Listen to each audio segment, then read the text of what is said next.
예, 오늘의 모닝 브리핑 시작하겠습니다. 엔비디아, 화이자 이런 종목들이 강세를 보이면서 3대 지수 모두 끌어올리는 그런 효과를 만들어냈고요. 그리고 고용 지표가 오늘 첫 번째 고용 지표 나왔는데 예상치보다 잘 나왔습니다. 반면에 이제 소비자 신뢰 지수는 예상보다 부진하게 나왔는데 어쨌든 고용 지표가 선방했다 이런 평가가 나오고 있고요. 우리 증시는 이제 정책에 대한 기대감이 살아나고 그리고 반도체 실적이 좋아질 것 같다 이런 전망에 9월에 강하게 오르는 그런 모습을 보였잖아요. 근데 이런 가운데 이제 10월 첫 거래일에 어떤 업종에 매수가 집중되는지 이 부분을 집중적으로 살펴봐야겠습니다. 우선 미증시는 많이 오른 건 아닌데 어쨌든 다 올랐거든요. 그러니까 소폭이긴 하지만 이제 대부분 다 올라가는 그런 모습을 보였잖아요.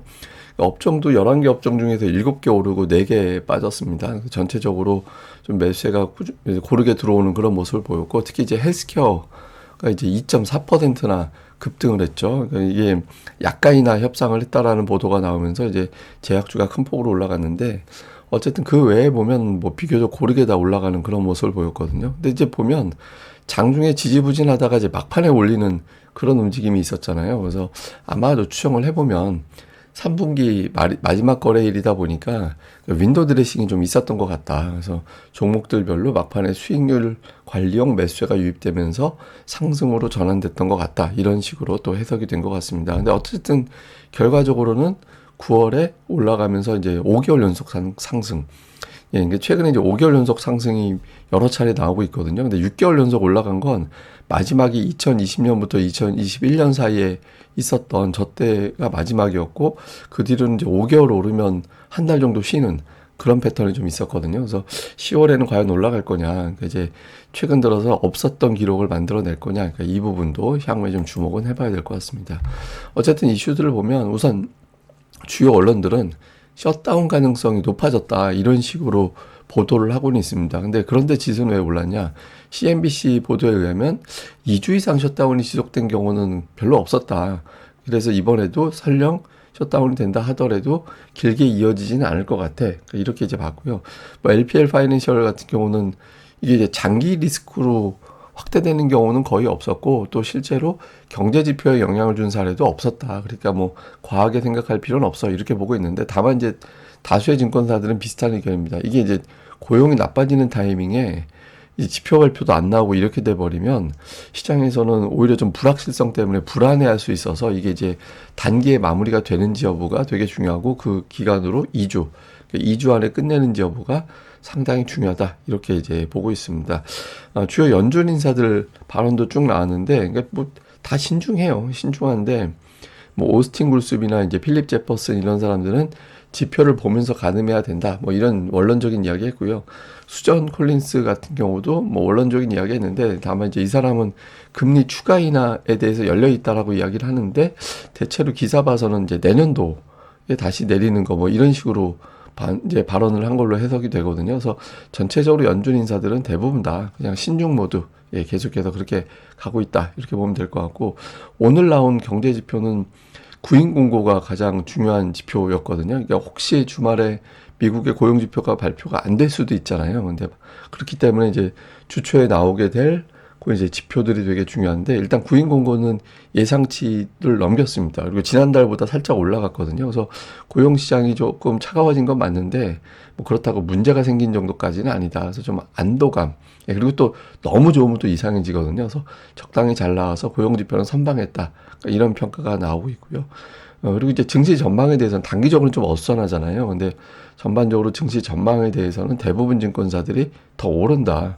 이렇게 보고 있습니다. 예를 들면 이제 BMO에서는 최근에 고용지표 냉각 중이긴 하지만 기업들의 실적이 좋고 그리고 침체 없는 금리 인하기 때문에 증시 더 올라갈 거다. 그러면서 이제 데이터로 제시한 게 9개월간, 그러니까 1월부터 9월까지 15에서 20% 정도 지수가 올라간 경우 4분기에 평균 플러스 5.6%더 올랐다. 그래서 지금 4분기는 10월부터 11월, 12월이죠. 그러니까 이 기간 내 결과적으로는 더 올라갈 거다. 그래서 증시 조정 때 매수하는 게 좋아. 이런 식의 어떤 전략을 제시하기도 했습니다. 근데 어쨌든 셧다운이 되면 지표들이 쭉 발표가 안 되잖아요. 신규 실업수당, 고용보고서, 무역수지, 소비자 물가지수, 소매판매, 생산자 물가지수가 줄줄이 발표를 못하는 그런 상황이 나오게 되는데, 근데 다만 이제 이런 건 있어요. 그러니까 이게 여든 야든 예산안 할 때 굉장히 약간 좀 약속 대련 아니야? 뭐 이런 식으로 보는 시각들도 있거든요. 막 쥐어짜는 듯한, 우리는 이렇게까지 해서 결과적으로 예산안에 합의를 했어. 그러니까 불만 갖지 마. 이렇게 보여주려는 측면도 있어요. 그래서 막 드라마틱하게 막 합의하는, 그래서 또 심하게 이제 나가고 싶을 때는 막 며칠짜리 단기 예산안 편성해서 우리 이렇게 쥐어짜면서 합의한 거야. 막 이렇게 보여주려는 그런 것도 없잖아 있다고 하거든요. 그래서 결국에는 이제 합의가 될 텐데, 어쨌든 시장에서는 나중에 합의되는 건 나중 문제고, 셧다운이 되면 이런 데이터들을 못 보게 될지도 모른다. 못 보게 되면 금리 결정을 어떻게 해야 되지? 그렇게 되면 이거 FOMC 전에 불확실성 생기는 거 아니야? 뭐 이렇게 이제 걱정을 하는 거죠. 근데 FOMC는 어차피 이번 달 말에 있기 때문에 2주 안에 합의가 된다라면 뭐 이런 부담은 단기적인 어떤 변수에 그칠 것이다. 이렇게 시장에서는 보고 있는 것 같습니다. 그리고 오늘 나온 지표는 뭐 앞서 말씀드린 구인공고인데, 이거 지난달보다 살짝 올라갔다라는 점에 의미가 있는 것 같아요. 723만, 그러니까 반올림하면 예상치가 720만이었거든요. 지난달보다 높았고 예상치보다 높았는데, 그게 뭐 어마어마하게 높았던 건 아니잖아요.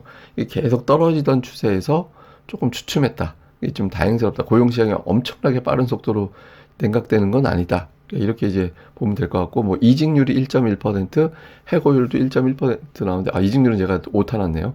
어쨌든 해고율이 중요한데, 해고율 같은 경우는 1.1%가 중요한 게, 이제 이게 계속 올라가는 추세가 아니라 전달하고 똑같았거든요. 그래서 기업들이 뭔가 문제가 생겨서 가파르게 사람들을 해고하고 있다, 이런 데이터는 없어서 고용 데이터가 한참 좋을 때보다는 조금 내려가긴 했지만, 뭐 속도가 너무 빠르거나 지금 경기 침체를 걱정해야 되거나 뭐 그런 단계는 아니다. 그래서 안도감을 주는 그런 측면이 있는 것 같습니다.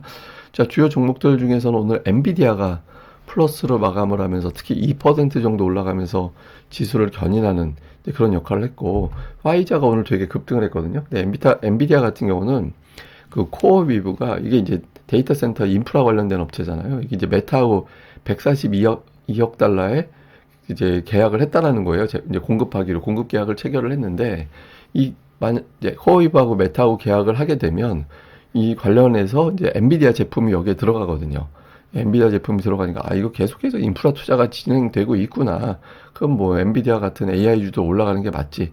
이렇게 이제 분석이 됐고, 오늘 또 CT에서 목표 주가를 상향하는 그런 보고서가 나왔거든요. 그래서 뭐 엔비디아 더 올라갈 것 같다, 이런 분위기가 만들어지면서 뭐 마벨테크, 마이크론 테크놀로지, 램 리서치, 이런 이제 반도체 관련주들이 동반해서 오르는 이제 그런 모습을 보였고, 또 오늘 화이자를 비롯해서 제약주가 큰 폭으로 올라갔거든요.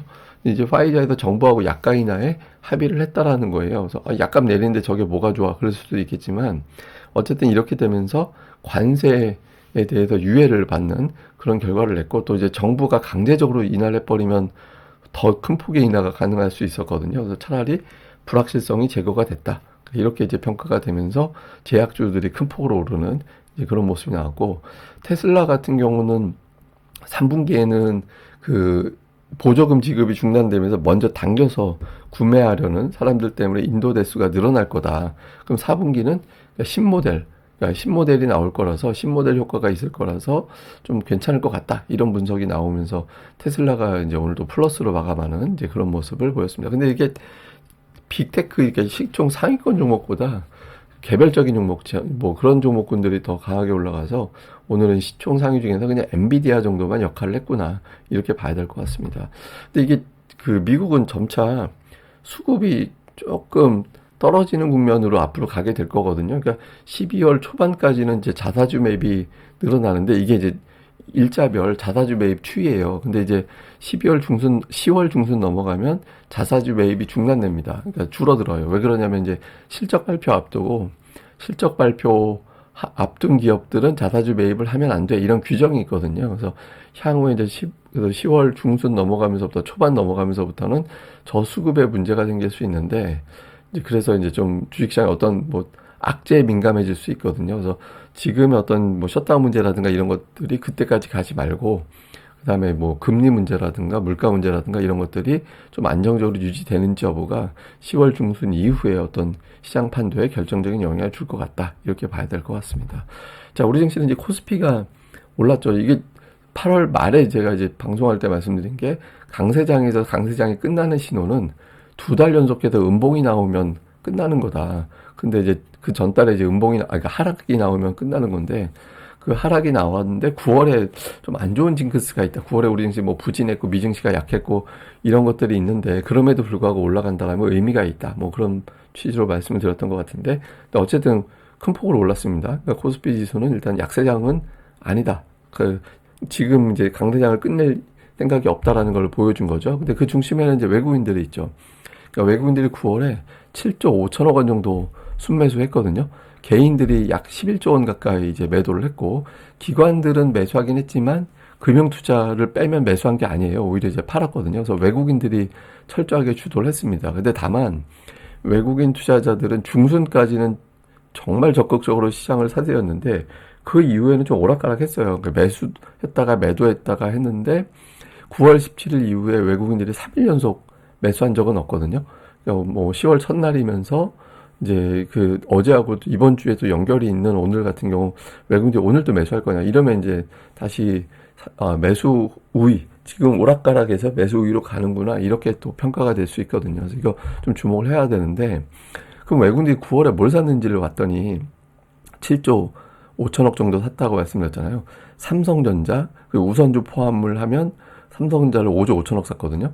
그리고 여기에 하이닉스가 1조 5천억 정도 샀어요. 그러니까 7조 4천억 중에 7조 5천억 중에 7조 원이 반도체입니다. 그러니까 외국인들은 한국 증시를 샀다라기보다는 반도체를 산 거다. 그러니까 이렇게 추정이 되거든요. 그래서 오늘 장에서 봐야 되는 거 계속 반도체 계속 살 거냐.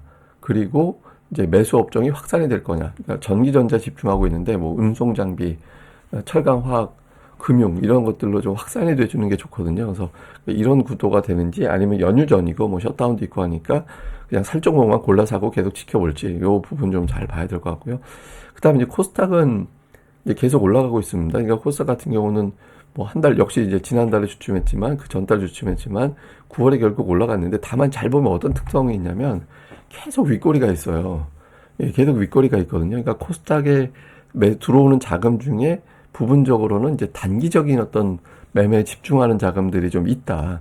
그러니까 푸시하지 못하고 이제 단기적인 어떤 이제 움직임도 일부 좀 있다라는 거잖아요. 그리고 이제 그러다 보니까 분기 차트에서 제가 850을 쉽게 넘기는 게 좀 이상했다고. 그래서 850이 좀 걸릴 수 있는 자리인데, 근데 어쨌든 지금 다시 840대로 내려와서 850 밑으로 내려왔죠. 근데 결과적으로는 저 연두색선 60분기선 근처까지 이제 시장의 위협을 받으면 저 20분기선 위로 대부분 전부 다 올라갔거든요. 그래서 결국에는 뭐 850 정도가 큰 저항이 아니라 그냥 매물 소화하는 구간 이 정도로 보면 되거든요. 근데 이제 아마 코스닥은 연휴 기간 끝나고 나면 지금 들어와 있는 현재 이제 통장에 쌓여 있는 그러니까 주식 거래하기 위한 어떤 통장을 주식 예탁금이라고 하죠. 근데 예탁금이 늘어나 있는 상태라서 코스닥 쪽은 그쪽에 자금이 조금만 더 들어오게 되면 연휴 이후에 이제 종목 장세 만들 수 있는 자금 여력은 되거든요. 그래서 좀 코스닥은 뭐 이렇게 나쁘게 볼 필요보다는 어떤 종목이 이런 국면에서 매집이 돼 가는지 이런 것들을 집중적으로 봐야 될 것 같습니다. 근데 이제 그 사이에 9월에 어떤 종목들이 가장 강했나 봤더니 반도체가 제일 강했어요. 코스닥에서. 반도체가 제일 강했고, 이제 로봇주가 레인보우 로봇이 두드러지게 움직여서 이제 그 다음을 이제 로봇주가 강세 보이고, 그 다음에 상승률이 미미했거나 마이너스 나거나 이런 것들이 이제 엔터주, 제약바이오, 그 다음에 조선기자재 이런 쪽이 좀 약했거든요. 그래서 반도체가 주도하고, 그 다음에 로봇주가 움직이고 이 정도 구도였는데, 이 구도가 수급은 그 기관들이 반도체 되게 많이 사놨거든요. 그래서 이 구도가 오늘 같은 경우도 계속해서 이어지는지, 그러니까 기관이 최근에 매수했던 종목을 3분기로 끝내고 4분기로 판을 바꾸는지, 그러니까 이 부분을 중점적으로 봐야 될 것 같습니다.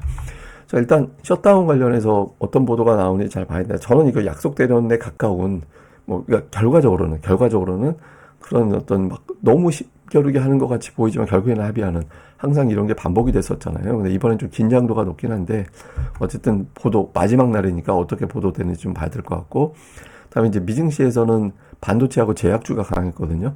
자, 우리 증시에서 그대로 반응이 되는지 그리고 외국인 투자자들이 이번 달에도 매수하느냐 특히 이제 4분기 첫 거래일이고 이제 그러다 보니까 3분기 후반 그대로 가냐 새롭게 바뀌느냐 그러니까 외국인들은 그 코스피에서는 반도체 집중했고 기관은 코스닥에서 제약 플러스 반도체 집중했었거든요. 그러니까 요 구도가 그대로 이제 이어지는지 바뀌는지 오늘 첫 거래일에 좀 집중적으로 살펴봐야 될 것 같습니다. 예, 그리고 이게 삼성전자 2000년 이후에 삼성전자의 분기 상승률 순위를 제가 찾아봤거든요. 그랬더니 그 2위예요. 예, 40% 이상 올라갔던 건 2001년 4분기 이후에는 처음이었습니다. 그러니까 삼성전자가 되게 이례적으로 3분기에 많이 올랐던 거였거든요. 그러면 이렇게 많이 올라간 다음 분기는 어땠나? 그러니까 특별하게 패턴 없었습니다. 그러니까 많이 올랐다고 해서 반드시 조정이 나오거나 이제 그랬던 건 아니어서 그냥 그때 이슈가 어떻게 되느냐에 따라서 달라지는 건데 현재 삼성전자에 대한 매수가 워낙 집중되다 보니까 삼성전자가 올라가면 지수 자체를 떨어뜨리기가 어려워지잖아요. 그래서 일단 이번 분기에도 역시 삼성전자가 초반에는 좀 역할을 할 것 같다. 그래서 삼성전자에 대한 수급 이걸로 이제 시황이 어떻게 돌아갈지 가늠을 해보고 그리고 또 시소가 되니까 이제 이게 이제 메인 주도주가 되는지 아니면 어제 이제 올라갔던 게 조선과 방산, 그러니까 조방원이 또 움직였잖아요. 그래서 근데 조방원이 움직이는 장세가 이렇게 시황이 좋은 장은 아니거든요. 그래서 삼성전자가 끌어주느냐 아니면 이제 조방원이 이제 가는 장이 되느냐. 요 구도에 따라서 시장의 성격이 달라지니까 이 부분 잘 살펴보도록 하겠습니다. 예, 또 하루 잘 보내시고요. 저는 다음에 뵙겠습니다. 이 방송 구독하기와 좋아요, 예, 꼭 좀 부탁드립니다. 감사합니다.